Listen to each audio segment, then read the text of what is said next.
আমরা এমন একটা দেশের দিকে যাচ্ছি যেখানে আপনি চাঁদাবাজকে চাঁদাবাজ বলতে পারবেন না।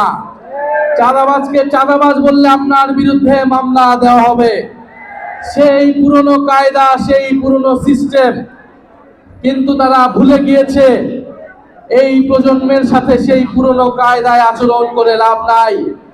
প্রচুর মামলা, হামলা, হুলিয়া এগুলাকে অতিক্রম করেই গণ অভ্যুত্থান হয়েছে। জাতীয় নাগরিক পার্টি শহীদের রক্তের উপর দিয়ে বাংলাদেশে প্রতিষ্ঠিত হয়েছে।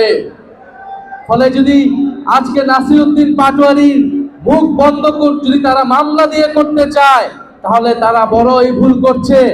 আজকে নাসিরউদ্দিন পাটোয়ারির বিরুদ্ধে যদি মামলা দেওয়া হয়, বাংলাদেশে শত শত নাসিরউদ্দিন পাটোয়ারি মুখ তৈরি হবে। পুরো বাংলাদেশ চাঁদাবাজদের বিরুদ্ধে রুখে দাঁড়াবে, রাজপথে দাঁড়িয়ে যাবে। এবং পুরো বাংলাদেশের তরুণ ভোটাররা, পুরো বাংলাদেশের সাধারণ মানুষ হ্যাঁ ভোটের পক্ষে ভোট দিয়েছে, সংস্কারের পক্ষে ভোট দিয়েছে, কিন্তু তারা সংস্কার বাস্তবায়ন না করার নানা ধরনের ফোন দিয়ে এই সরকার আসছে। তারা গণভোটের বৈধতাকে আদালতে নিয়ে যেয়ে প্রশ্নবদ্ধ করছে আদালতকেও এবং গণভোটকেও।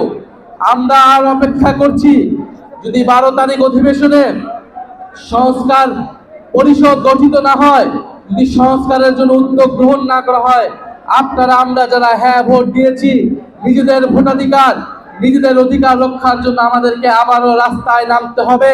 সেটার জন্য আপনারা প্রস্তুত থাকবেন ইনশাআল্লাহ। আমরা ঐক্যবদ্ধভাবে চাঁদাবাজ, ঋণখেলাপি এবং সংস্কার বিরোধী শক্তিদের বিরুদ্ধে আবারও লড়াইয়ে সামিল হব।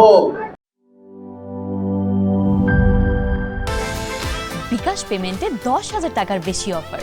শপিং চলছে তো।